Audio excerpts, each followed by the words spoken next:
Today on The Global African, we've got a great treat. We'll talk with Danny Glover and James Early about the election outcomes in Venezuela. Then we'll give an update on what's going on in the Western Sahara. That's Today on The Global African. I'm your host, Bill Fletcher. Thanks for joining us.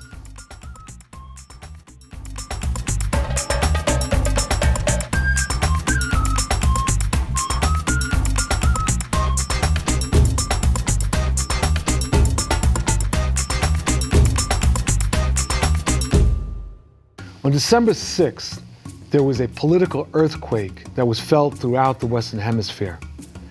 The Venezuelan elections led to a decisive defeat of the government party and coalition by an opposition that, ever since the emergence of Hugo Chavez and his movement, has attempted to reverse every reform that has been introduced by the Bolivarian government. Today, we're going to explore what happened. We're going to look at the issue of Venezuela, and we're going to look at the question of the impact or potential impact that this election has on African descendants, not simply in Venezuela, but in the Western Hemisphere, because it is the Bolivarian government of Venezuela that increasingly has raised or called attention to issues facing African descendants in the Western Hemisphere.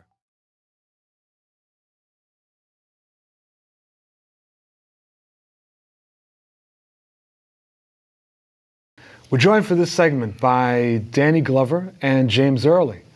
Danny Glover, of course, is a great U.S. film actor, director, and activist. He's also the co-founder and CEO of Louverture Films. James Early is a scholar and member of the board of the Institute for Policy Studies. Gentlemen, welcome to The Global African. Thank you. Thank you. Thank you very much. So I want to start this with an analysis of the Venezuelan elections. Virtually everybody was predicting that the opposition was going to do well. The question was, by how much? And I wondered if the two of you were surprised by the extent of the opposition victory, and what do you make of it? I am surprised by the extent of the victory in terms of the two-thirds supermajority that they now have in the House and the political implications of what they can do with that. Underneath that, however, in terms of the day-to-day politics, it was a lot closer in terms of the differences of why people voted. Many people voted not for the opposition, but against the government. Many of those They wanted to punish the government. Well, I wouldn't even say they want to punish the government. Mm-hmm. These are people, many of them, who've been pulled out of poverty, and now they want to have services. They have been set up over the last 16 years by what Hugo Chavez started out of dire poverty, out of lack of participation, to become an active citizenry, and had great expectations that now they could improve the quality of their lives. The failure of the government to deal with inflation, the currency exchange, things of that sort was frustrating. And so it was not punishment. It was saying, we want politics to be practical. We can't eat ideology. So it's unclear in this 20-party united front of the opposition of to what extent they're going to be able to wield a unified politic. And it may open up different kinds of coalitions around different kinds of policies in line with the left government. So it's going to be a battle both on the ground and both in the National Assembly.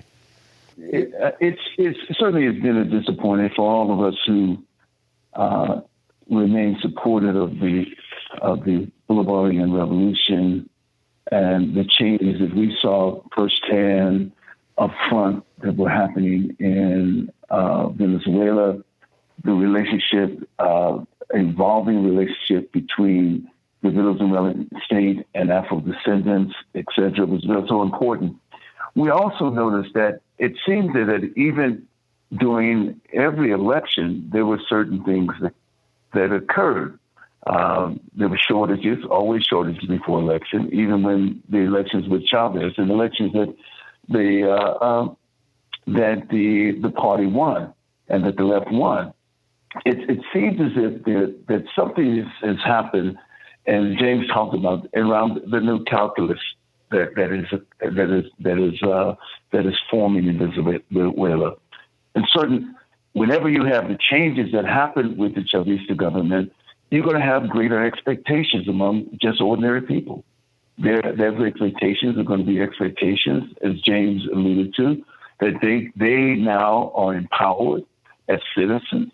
They have another relationship with governance as in civil society that they hadn't had before. So all these are dynamics that certainly are wielded now within this whole process.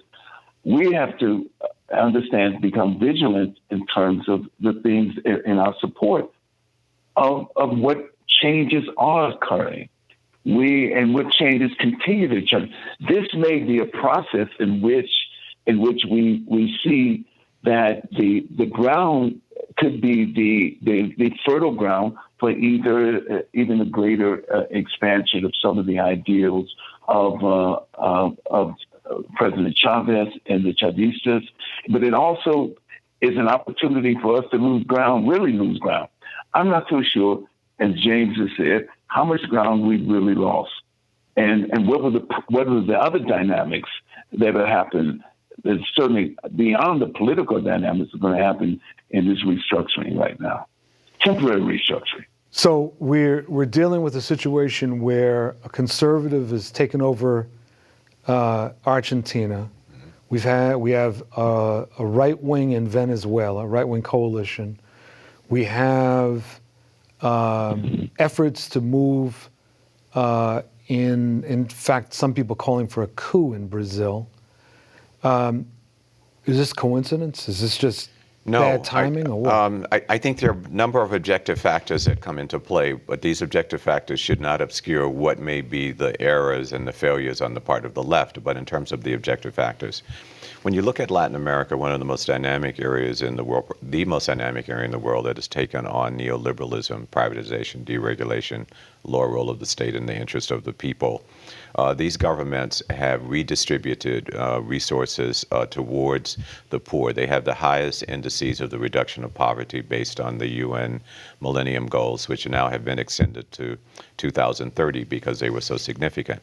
But these are export governments. They have the same kind of economies that they had under colonialism. China, which has been the biggest consumer, the manufacturing heart of the globe now, has turned its model around. Rather than importing, it is producing internally for its own citizens, so it is not buying as much. Mm-hmm. The price of oil has dropped tremendously. Oil is now around $31 a barrel. It's expected to go somewhere between $20 and $25 a barrel. The Saudis can produce oil for $8 a barrel. Fracking produces oil for $20 to $25 a barrel in the U.S. So oil, in terms of Brazil, Venezuela, the largest oil reserve in the world, it has been devastating. 60% or so of its economy was based on that, and the surplus allowed for lifting people out of poverty. Third largest oil resource in the world is Brazil.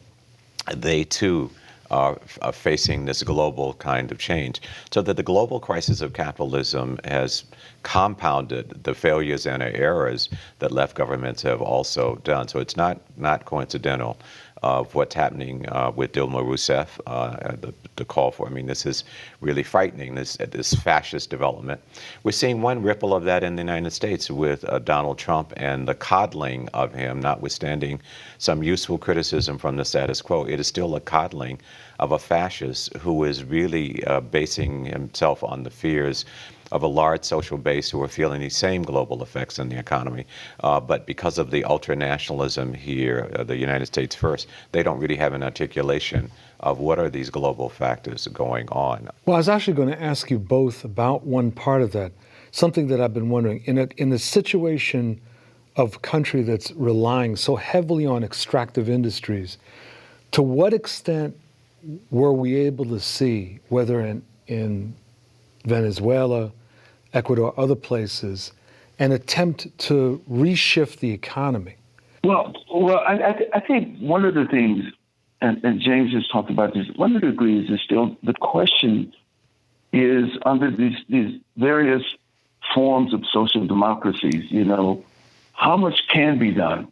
What can be done as long as power resides in those in money and capital. And there's certainly the question that was a major question. What's attributed to all these economies, whether it's Venezuela or what's in Brazil, with all these movements, and these are popular movements from the ground up. What is attributed to them is the fact that they pulled each of those countries out of its kind of deep crisis at the time. That certainly the expansion of social services and healthcare in Venezuela in particular had a major impact on some of the things that we're talking about in terms of some of the victories of the Chavistas and everything else. Also, we can look at Brazil and say the same thing. Some of the changes happened at that particular moment where it seemed as if capital, in the sense, allowed for its own rescue, allowed for some of these changes to happen.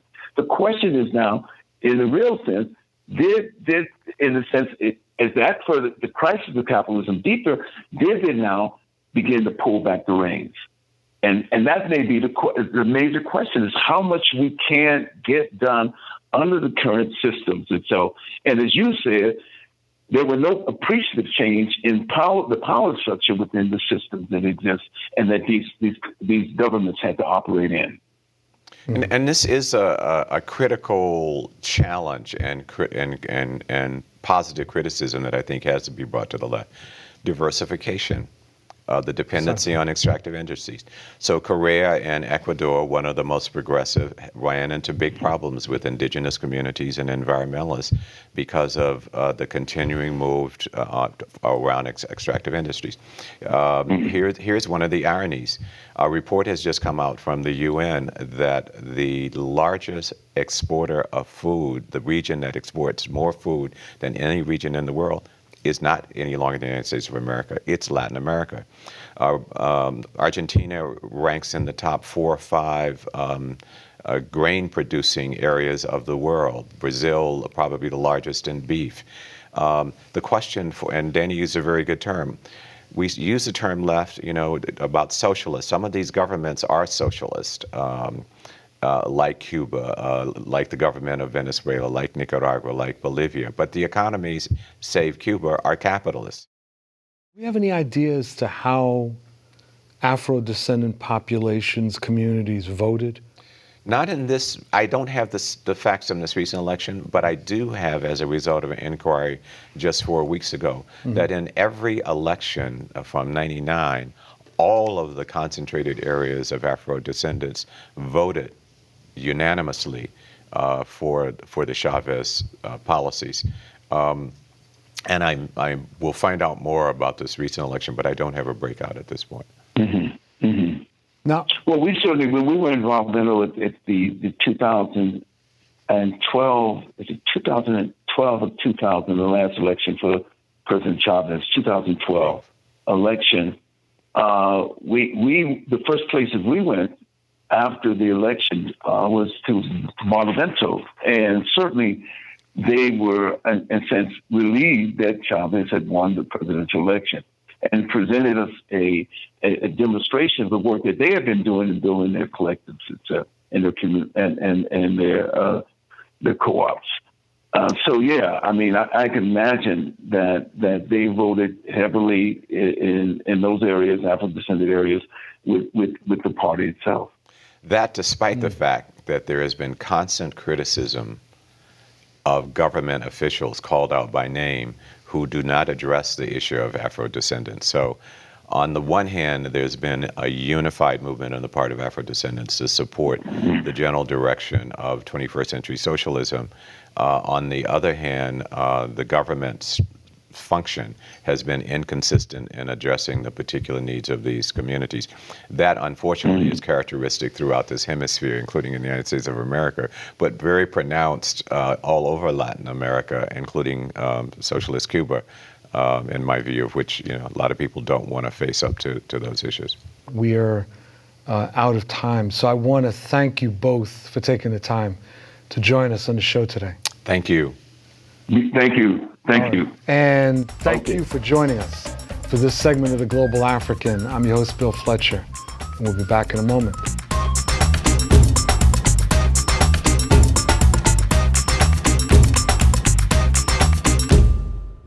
After the Spanish withdrew from what had been their colony of the Spanish Sahara in 1975, the now Western Sahara was quickly claimed by neighboring countries, specifically Morocco and Mauritania, leaving the Sahrawi people displaced and vulnerable, and in fact ignoring their right to self-determination.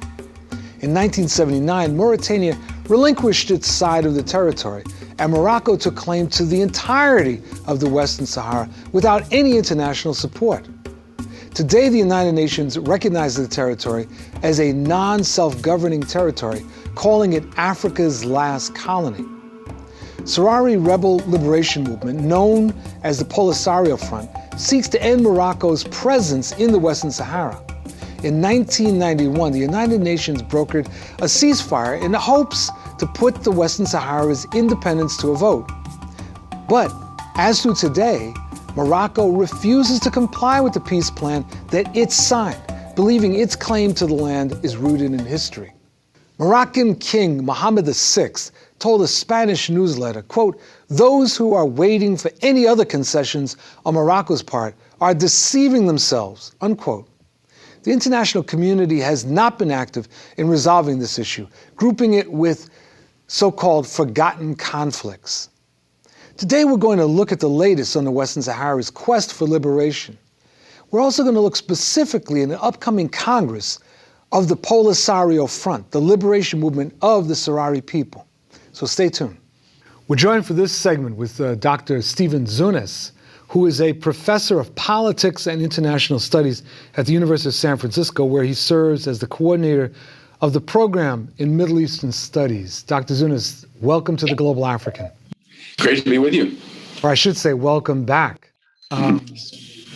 So the liberation movement in the Western Sahara, in Northwest Africa, is having a Congress this month.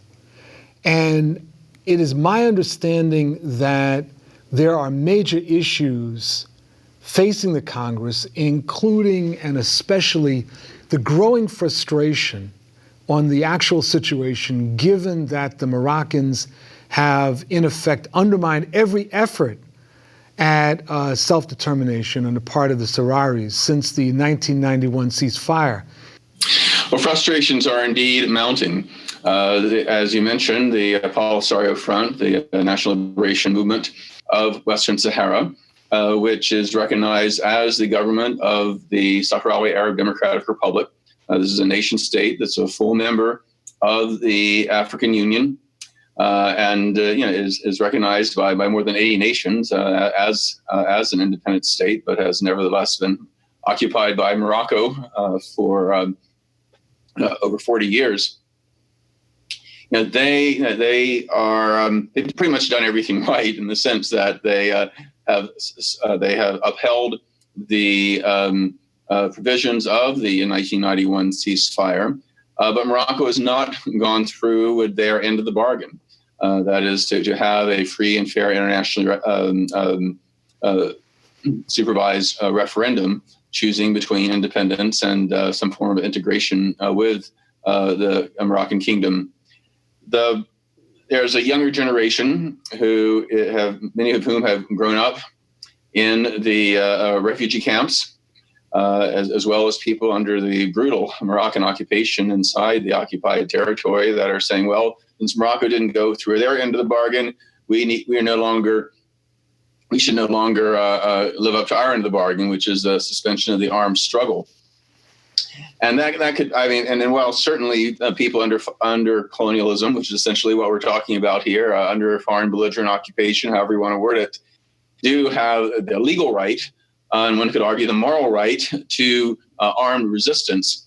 You mentioned that the Moroccan state is quite strong.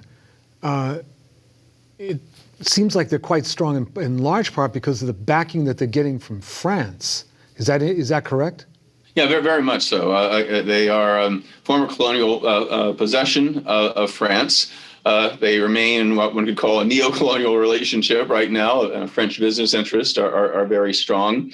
I would also say that the United States has, not as much as France, but has certainly been a strong supporter of Morocco, somewhat less so under the Obama administration. But what we see among both the Republican candidates and Hillary Clinton, the leading Democratic candidate, I think the more ambivalent stance by the Obama administration is going to be supplanted by a more hardline pro-monarchy perspective after President Obama steps down. You know, Professor, one of the things that I've tried to understand about the United States and its role in this whole conflict is that the former Secretary of State, James Baker, from the George H.W. Bush administration, was a mediator in this dispute. And he ended up resigning out of utter frustration on about the attitude of the Moroccans. Now, James Baker is about as establishment as they come. I mean, it wasn't like they sent me over there to mediate. I mean, this is someone from the ruling elite. He is essentially humiliated by the Moroccans, and yet the Moroccans don't seem to pay any penalty. And can you help explain this? This is particularly ironic since James Baker, as the principal attorney during the disputed results in the Florida election back in 2000, that he played a major role in allowing George W. Bush to become president. And yet Bush and his administration rejected Baker's findings on Morocco and Western Sahara, basically continued to back the Moroccan government to the hilt. And indeed, it's kind of interesting that while you certainly have some liberal Democrats, particularly members of the Black Caucus, that are sympathetic with the right of self-determination, you also have a number of Republicans, some fairly conservative ones even, that are also sympathetic, from knowing Mr. Baker, who served both as a former Secretary of State, former Secretary of the Treasury, former Chief of Staff of previous Republican administrations. There's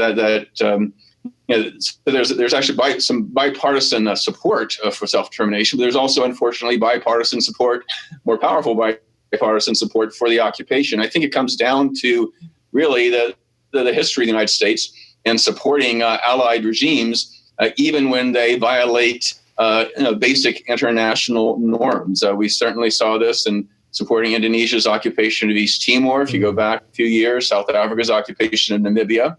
And indeed, the Israeli occupation. I've always argued it's not just AIPAC. Unfortunately, the United States has a history of supporting allied countries invade, occupy, colonize, and oppress weaker neighbors. And I think Morocco is just another example of this. We see Morocco initially as a bulwark against the alleged communist threat during the Cold War, and now we see them as a bulwark against the supposed Islamic threat. Now, you mentioned a minute ago about the Congressional Black Caucus in the United States.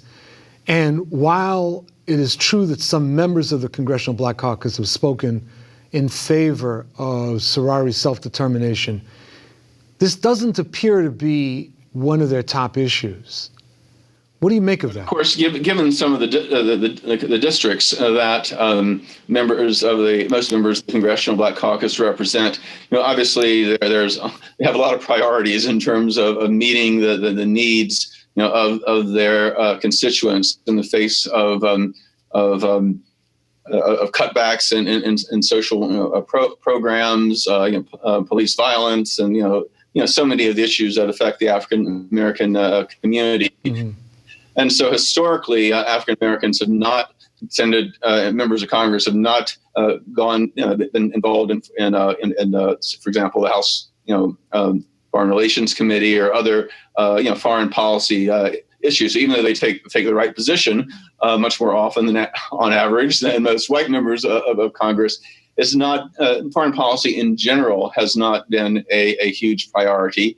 And given that Western Sahara is a fairly obscure issue compared to other foreign policy issues, it's not surprising that it's even made become a lesser priority. The late Donald Payne, congressman from New Jersey, did some very good work on this. He was on the Africa Subcommittee of the House Foreign Relations Committee. He actually invited me to testify on a number of occasions. I mean, but he died a few years ago, and so far there really hasn't been anyone else to have really taken the lead since then.